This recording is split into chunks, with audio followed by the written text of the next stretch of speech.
Kami bersyukur Tuhan kalau kami tetap diberi kesempatan untuk memuliakan Engkau. Begitu juga mendengarkan firman-Mu ya Bapa. Kami bersyukur dan berterima kasih Tuhan menyediakan ruang bagi kami. Untuk kami boleh berdoa, untuk kami boleh menyembah, untuk kami boleh bernyanyi, untuk kami boleh mendengar firman-Mu ya Bapa. Lanjutkan terus karya-Mu Tuhan di dalam ibadah ini. Terus Engkau memberkati setiap kami. Terus Engkau menaruh firman-Mu dalam hidup kami. Karena biar bagaimanapun kami tetap membutuhkan firman-Mu ya Bapa. Terima kasih Tuhan, pakai hamba-Mu. Saya percaya ada tangan kuasa Tuhan melingkupi hamba. Dan kami percaya kasih setia Tuhan tidak pernah berkesudahan. Terima kasih Bapa buat hamba-Mu dan kami mengerti kebenaran firman yang akan kami dengar.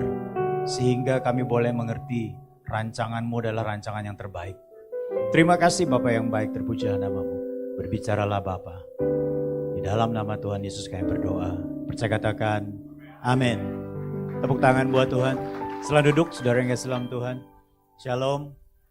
Puji Tuhan. Saudara bersuka cita pada pagi hari ini, amin. Amin. Saudara yang kasih dalam Tuhan, hari ini kita berbicara tentang perlindungan, ya. Dengan tema alami perlindungan Tuhan. Saya percaya ketika kita menjadikan Tuhan sebagai perlindungan, maka tentunya kita berpikir bahwa kehidupan kita ini tidak akan mengalami yang namanya bahaya, tidak akan mengalami yang namanya malapetaka, tidak akan mengalami yang namanya berbagai macam hal yang mungkin saja datang menerpa kehidupan kita. Yang bisa mendatangkan kedukaan, yang bisa mendatangkan kesedihan, yang bisa mendatangkan apapun. Nah saudara yang kasih dalam Tuhan, benarkah demikian ya? Nanti kita akan lihat bersama-sama saudara. Karena kalau kita bisa melihat menjadikan Tuhan sebagai tempat perlindungan tidak menghindarkan orang percaya dari mana? Kesesakan, kegelapan, dan serangan si jahat. Setuju saudara? Yang pernah mengalami kesesakan, kegelapan, dan serangan si jahat berkata, setuju. Amin saudara? Ya, bukan berarti kita menginginkannya.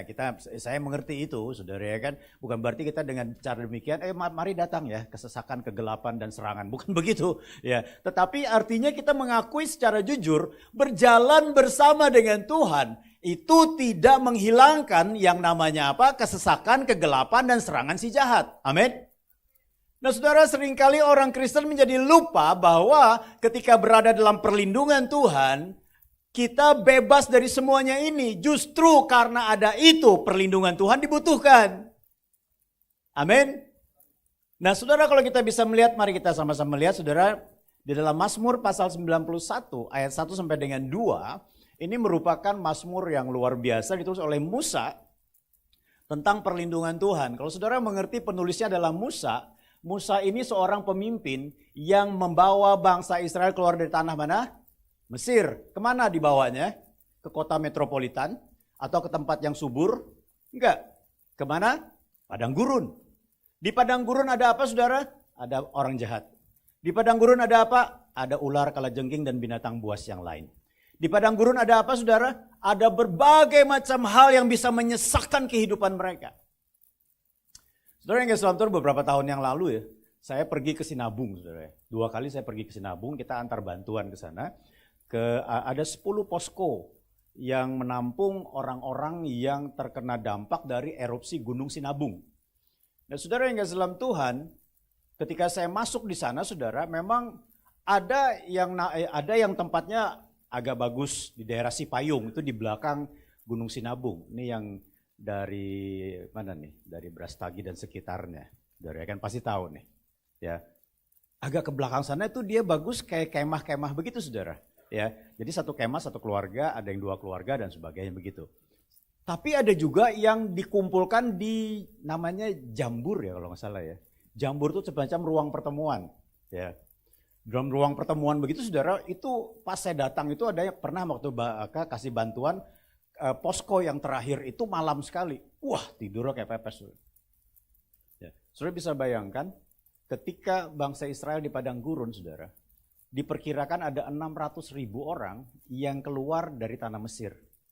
Ya, tapi ada juga yang berkata 2 juta orang. Mungkin pada saat itu belum ada sensus yang cukup akurat. Tetapi yang pasti saudara, itu ratusan ribu orang. Saya tanya sama kepala poskonya, saudara, ini kira-kira berapa orang yang bisa tidur seperti ini? Ya dipepet-pepetin Pak. Bisa sampai ada yang bisa di atas 500 orang. Saya bilang 500 orang. Saya bisa bayangkan karena mereka harus mengungsi dari tempat mereka yang di depan kena erupsi angin panas ya sama debu panas, yang di belakang itu kena lahar dingin saudara. Sehingga rumah mereka, gereja, rumah, jembatan hancur semua. Dilanda oleh batu-batu gunung itu saudara. Nah saudara yang kasih dalam Tuhan, di dalam konteks ini saudara, Musa itu mengerti benar betapa pentingnya perlindungan Tuhan.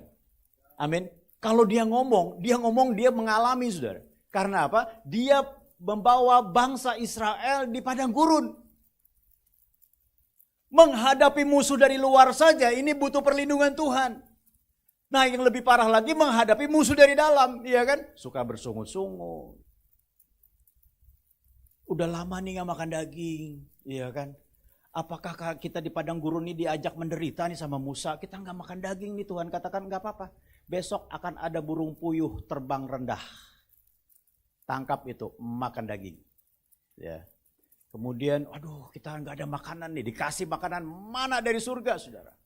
Nah saudara yang dalam Tuhan, berarti kalau Musa menuliskan tentang perlindungan Tuhan, dia punya pengalaman, dia punya insight dari segala apa yang dia jalani bersama dengan Tuhan. Dan dia punya pengajaran yang hidup dari segala apa yang dia alami karena dia memiliki pengalaman. Berapa lama saudara? Kurang lebih sekitar 40 tahun ya, hampir 40 tahun. Saya nggak tahu tuh gelarnya S4, S5 atau S8 Samsung Galaxy itu saudara. Udah nggak ngerti lagi deh. Ya, itu sampai sebegitunya. Nah saudara, dia menuliskan demikian.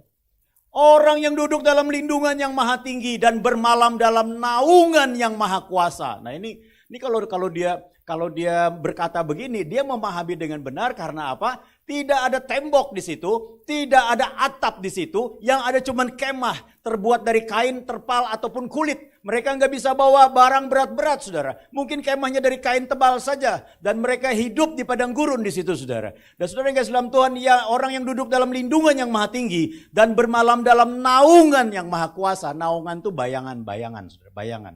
Artinya apa? Naung ya. Kalau orang bernaung itu misalnya panas terik begitu, saudara ya kan? Dia bernaung di bawah pohon gitu. Nah itu bernaung ya saudara ya. Nah kemudian akan berkata kepada Tuhan, perhatikan baik-baik. Orang yang pernah bernaung dengan Tuhan akan berkata, tempat perlindunganku dan apa saudara? Kubu pertahananku, Allahku yang kupercayai. Dia ngomong begini saudara karena dia ngalamin. Engkau adalah naunganku. Karena apa? Tuhan kasih siang, tiang, awan. Tuhan kasih malam, tiang, api. Bahkan ketika musuh menyerang mereka, saudara, Tuhan menjadi pagar perlindungan mereka. Amin, saudara. Nah, jadi kalau kita bisa mengambil kesimpulan kecil dari dua ayat ini, saudara, ternyata kehidupan kekristenan itu bukan hanya penuh dengan wacana, bukan hanya penuh dengan pengetahuan, bukan hanya penuh dengan pelajaran teologi. Bukan hanya penuh dengan berbagai macam hal, informasi tentang rohani, tentang pengalaman orang lain pada kita, yang datang pada kita. Tetapi harusnya kita mengalami. Karena apa? Karena pengalaman berjalan bersama dengan Tuhan, baru kita bisa berbicara secara jujur tentang Tuhan. Amin saudara. Berarti kalau kita berjalan bersama dengan Tuhan, menurut saudara kira-kira Tuhan perhadapkan gak dengan segala dinamika dalam hidup ini? Tuhan perhadapkan. Nah, mari kita akan lihat bagaimana kita mengalami perlindungan Tuhan. Ya, di dalam ayat yang kelima dikatakan begini. Engkau tak usah takut terhadap kedahsyatan malam, terhadap panah yang terbang di waktu siang. Artinya apa? Engkau tidak usah takut yang namanya kegelapan. Yang namanya ketidakpastian. Yang namanya sesuatu yang tidak bisa diprediksi. Saudara yang kasih dalam Tuhan, kalau kita bisa melihat ya, pada saat-saat sekarang ini saudara, saya mendengar dari beberapa teman pengusaha, banyak sekali pengusaha-pengusaha juga menahan investasinya saudara. Karena apa? Belum mau bergerak banyak. Investasi tetap dilakukan tapi mungkin dia tahan dulu sebagian. Karena apa? Belum tahu nih. Ini setelah pergantian presiden apa yang akan terjadi. Tapi saya percaya, saya mau kata pada saudara, bukan karena saudara bukan pengusaha. Kita tidak takut, bukan begitu saudara. Siapapun saudara, pengusaha atau bukan, saya mau katakan, kalau Tuhan menyertai kita, kita punya keberanian untuk melintasi ketidakpastian. Yang setuju katakan amin. Saya ulangi, kalau kita percaya Tuhan menyertai kita, kita berani melintasi ketidakpastian. Katakan amin. Karena dia jaga kita. Karena dia perlindungan kita. Karena dia adalah naungan kita. Saudara yang kasih dalam Tuhan, kalau kita bisa melihat ketakutan bisa mengalihkan pandangan kita dari Tuhan yang maha besar kepada masalah yang kita anggap besar. Ketika ketakutan menguasai kehidupan seseorang, maka dia sulit sekali untuk melihat betapa besarnya Tuhan dalam kehidupannya. Makanya saya mau katakan pada saudara, ketika engkau mengalami ketakutan, ingat kebaikan Tuhan pada masa lalu. Paling tidak seperti itu. Ingat kebaikan Tuhan pada masa lalu yang pernah terjadi dalam hidupmu. Entah dia menyembuhkan, entah dia meluputkan kau dari celaka, entah dia menjagai keluargamu, entah dia memberikan kekuatan bagimu untuk melalui ketidakpastian-ketidakpastian yang dulu engkau alami. Supaya apa? Fokusmu kembali kepada Tuhan. Lawan kata takut tidak langsung berani. Tetapi lawan kata takut adalah percaya, baru muncul keberanian. Amin saudara. Kalau lawan kata takut langsung berani, itu bisa saja jadi nekat. Orang karena terjepit, dari takut jadi nekat. Ini naluriah manusiawi. Tetapi kalau kita orang beriman, ketika kita menghadapi tantangan dalam hidup ini, dan mulai memiliki ketakutan, ingat kebaikan Tuhan pada masa lalu. Saudara mengalami kebaikan Tuhan di masa lalu? Amin. Puji Tuhan ya. Ketakutan bisa membuat kita sulit untuk melihat penyertaannya di tengah berbagai macam peperangan. Karena apa saudara? Karena ketakutan itu kita berfokus pada diri kita, berfokus kepada ketidakmampuan kita, dan berfokus kepada apa saudara? Kepada apa yang bisa kita lakukan. Akibatnya apa? Kita sulit sekali melihat peran Tuhan di dalam apa yang Tuhan mau kerjakan dalam hidup kita. Nah saudara, 3 minggu yang lalu ya, mungkin 3 minggu apa 10 hari yang lalu, saya itu besuk ke ada jemaat Kuitang dulu sering datang, meninggal. Di sana, dia meninggal di sana di Bogor saudara ya. Lalu karena habis selesai tapping apa meeting ya? Meeting gembala-gembala hari Rabu. Saya lewat BSD nyobain tol baru saudara, yang tembus langsung Jagorawi. Itu kan enak ya. Lewat tolnya lancar ya Pak ya. Ngetapnya juga lancar Pak ya. Lancar sekali. Ya, ngetapnya lancar sekali saudara ya kan. Ya. Jadi sebelum keluar Jagorawi itu saudara, saya lihat itu ada ban gelinding saudara. Saya bilang, saya kan di jalur cepat, itu ban itu ke arah pinggir gitu kan. Itu ban siapa ya saya bilang. Cuma mobil saya sih stabil saudara ya kan. Itu ban siapa? Tiba-tiba di belakangnya nyusul Avanza warna hitam. Ya. Sudah miring saudara, karena bannya copot. Wah saya bilang, untungnya dia miringnya tuh ke pinggir saudara. Bukan ke tengah gitu, karena itu kan tol ya, tol. Nah saudara yang kasih dalam Tuhan, pas lihat, wah ternyata ban orang copot ya. Ngeri banget ya, makanya hati-hati sekali keluar kota, apa segala inilah periksalah ban ya. Saudara itu ban tuh langsung bersentuhan dengan tanah masalahnya. Ya, nah saudara yang kasih dalam Tuhan, kemudian gini, beberapa hari kemudian saudara, saya pendeta boleh lihat TikTok saudara ya? Boleh. Saya lihat TikTok gitu saudara ya kan. Terus juga lihat Reels gitu saudara. Itu ada ban truk segelondong begitu 2 biji saudara. Itu terlepas dari truk itu. Terus jalan ke trotoar ngantem warung sama orang-orang saudara. Wah saya bilang ini kejadian lagi nih gitu kan.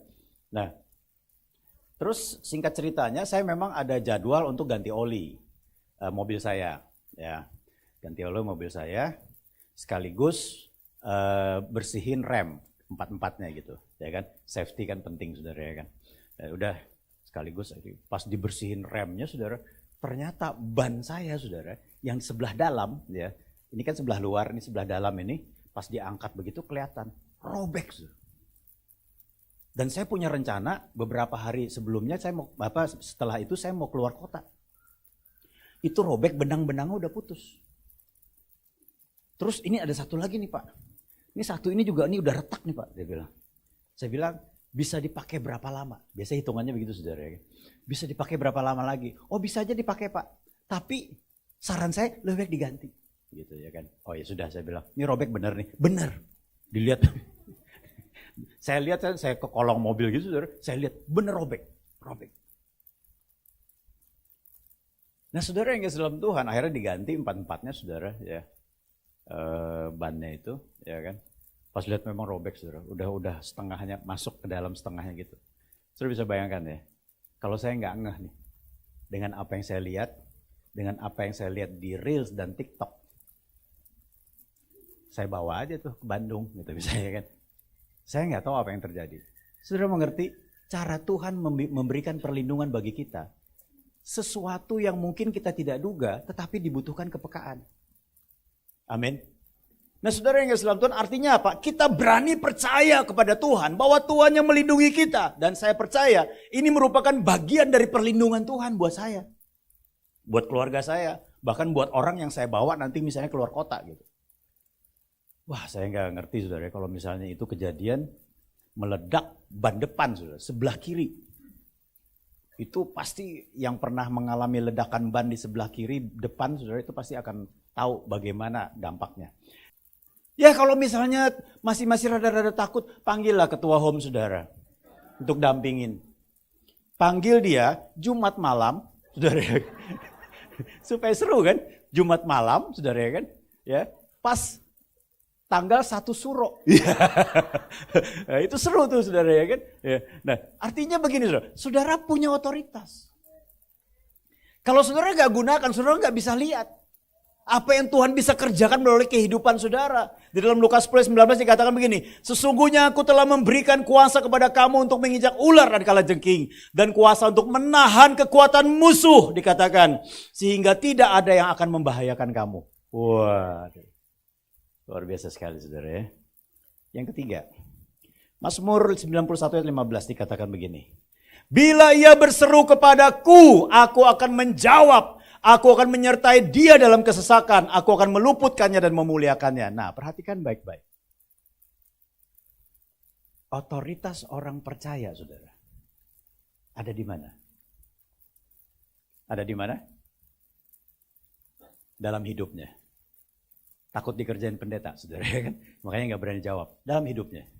Amin. Tetapi otoritas itu akan berlangsung, berguna, bermanfaat ketika melalui ucapan kita.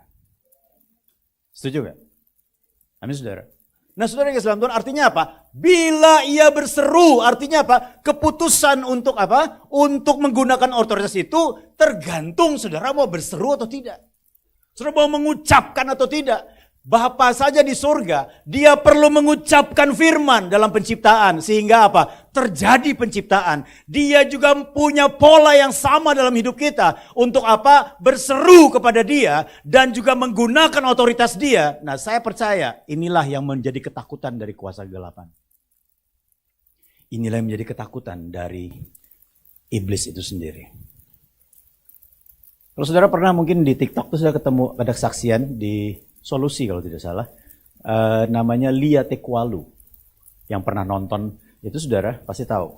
Waktu itu dia berguru saudara, karena dia pahit sekali dengan orang tuanya.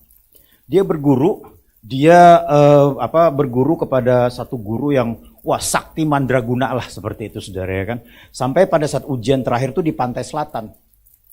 Dia berguru di situ, setelah lulus saudara, dia pulang ke rumah. Dan dia sudah berhasil membuat mamanya lumpuh saudara. Dan malam itu ketika dia pulang, saudara, dia punya rencana dia akan bunuh mamanya. Waktu dia sedang melakukan meditasi seperti itu, ada tangan yang besar menekan kepalanya, saudara, sampai nempel di lantai. Dan waktu dia dipegang begitu, lalu dia melihat ke atas, cahaya yang putih sekali dia katakan. Lalu dia berkata, siapa engkau? Dia bilang begitu kan. Lalu di dalam cahaya itu keluar suara bahwa dia adalah Tuhan. Nah saudara yang dalam Tuhan, disitulah dia nangis saudara. Ketika dia nangis saudara, muncul dalam pandangan itu seperti layar besar kehidupan dia dari sejak kecil sampai dia dewasa. keluar semua. Dia dibully, dia katain, dia dikucilkan, dia segala macam. Semuanya keluar, dia nangis begitu luar biasa, saudara. Tapi singkat ceritanya malam itu merupakan malam jamahan Tuhan terhadap kehidupannya. Dan dia dipulihkan dari masa lalu yang buruk itu, saudara. Lalu dia ke kamar mamanya. Mah, aku mohon ampun, dia bilang ke mamanya. Padahal mamanya, papanya, saudara-saudaranya itulah yang membuli dia, saudara. Lalu mamanya bilang gini, kenapa? Akulah yang membuat mama itu lumpuh. Dan malam ini sebenarnya aku mau bunuh mama. Seperti itu, saudara. Hidupnya mulai dipulihkan. Nah, waktu dia wawancarai, saudara yang kasih dalam Tuhan, suatu ketika dia sedang berada di satu tempat, ya, dia masuk ke rumah orang Kristen di satu kampung bersama dengan guru besarnya itu, gitu, saudara. Ya. Lalu dia tanya, gurunya tanya, kamu kenal nggak ini? Oh ya kenal dong. Siapa? Tuhan Yesus. Oh gitu. Bapak kenal nggak? Kenal juga. Saudara yang kasih dalam Tuhan, lalu dia katakan begini. Waktu itu dia berada di dalam satu keadaan yang trans gitu, saudara, ya kan. Gurunya itu, saudara. Sampai iblis tuh ngomong begini, saudara. Untuk orang yang satu ini, tidak ada satu orang pun, tidak ada satu kuasa pun yang bisa melawan dia. Iblis aja ngakuin seperti itu. Yesus punya otoritas penuh atas segala kuasa yang bisa menyerang saudara. Katakan amin. Nah, saudara yang kasih dalam Tuhan, kita percaya bahwa Tuhan melindungi kita, amin. Dia adalah perlindungan yang sempurna dalam kehidupan kita. Nah, pertanyaan yang kedua, ya, jawaban satu aja panjangnya segitu, saudara. Jawaban yang kedua ini lebih panjang lagi, saudara, ya kan? Nah, sorry, cuman itu anekdot saja. Baik. Pertanyaan yang kedua, tapi kenapa, Pak? Saya dilindungi Tuhan, tapi kok saya bisa sakit? Saya dilindungi Tuhan, tapi kok saya bisa saja mengalami celaka, Pak? Saya dilindungi Tuhan, tapi kok bisa saja saya mengalami sesuatu yang nggak nyaman buat diri saya. Saudara yang kasih dalam Tuhan, saya mau tampilkan satu slide saja, saudara, ya. Nah, naik lagi, ini dia. Saudara yang kasih dalam Tuhan, Horatio Spafford, ya, hidup pada 1828 sampai dengan 1888. Ini adalah seorang pengacara berhasil, kaya, sukses. Dia adalah seorang pengacara Kristen. Saudara yang kasih dalam Tuhan, rumahnya di Chicago. Ya, pada waktu terjadi kebakaran besar di Chicago, saudara, dia banyak kehilangan harta. Baik rumahnya, baik kantornya, bahkan saudara yang kasih dalam Tuhan, waktu istri dan anak-anaknya, ini 4 orang anaknya ini, saudara, bepergian dengan berlayar, saudara, ya, kapalnya mengalami kecelakaan. 4 anaknya tewas semua, dan juga istrinya bisa selamat. Saudara yang kasih dalam Tuhan, ada tragedi yang begitu besar sekali menghimpit kehidupannya, padahal dia orang percaya. Saudara mengerti? Tetapi saudara, justru di dalam keadaan yang penuh dengan pengalaman tragis dan sangat berat itu, saudara, dia menuliskan sebuah lagu, It's Well With My Soul. Tenanglah, apa saudara? Jiwaku, tenanglah, tenanglah, jiwaku. Dia tuliskan itu, saudara. Saya mau tanya. Ya. Tuhan melindungi keluarganya enggak? Tuhan melindungi dia enggak? Anaknya 4 mati. Meninggal karena celaka. Rumahnya, bisnisnya hancur karena kebakaran besar di kota tersebut. Apa bukti perlindungan Tuhan? Kira-kira mungkin bisa melihat Tuhan melindungi dia dari sisi yang mana?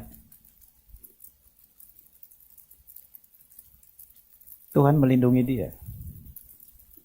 Tuhan menjagai imannya untuk tetap terarah kepada Kristus. Sehingga di tengah-tengah tragedi yang begitu berat, dia tetap berkata, tenanglah jiwaku. Setuju, katakan amin.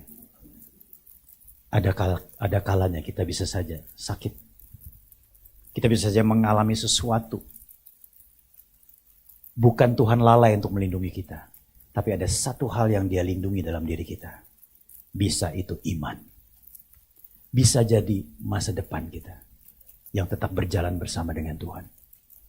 Sehingga apa? Sehingga segala sesuatu di dalam kondisi terberat sekalipun, ketika engkau tetap dapat berkata, hanya dekat Allah saja aku tenang. Berarti Tuhan melakukan fungsinya, perannya, melindungi iman kita. Melindungi kepercayaan kita kepada Tuhan yang kita percayai. Yang setuju katakan amin. Jadi jangan hanya melihat perlindungan Tuhan dari hal-hal secara lahiriah, secara fisik yang membuat kita merasa aku dilindungi Tuhan. Tapi ketika Tuhan biarkan kita masuk dalam lembah kekelaman, namun tidak ada satu orang pun yang dapat menjatuhkan kita. Perlindungan Tuhan juga tetap ada di sana. Jika hari ini engkau ada pergumulan, ada kesesakan, ada tantangan, bahkan mungkin engkau ada mengalami berbagai macam hal yang menyulitkan hidupmu, pahami dengan baik. Kalau hari ini engkau tetap berseru kepada Tuhan, percaya kepada Tuhan, dan melihat bahwa Dia tidak pernah meninggalkan engkau, walaupun Dia belum berbuat sesuatu, itulah bukti perlindungan Tuhan terhadap iman yang Tuhan taruh dalam hidupmu. Tuhan berkati. Mari kita bangkit berdiri sama-sama.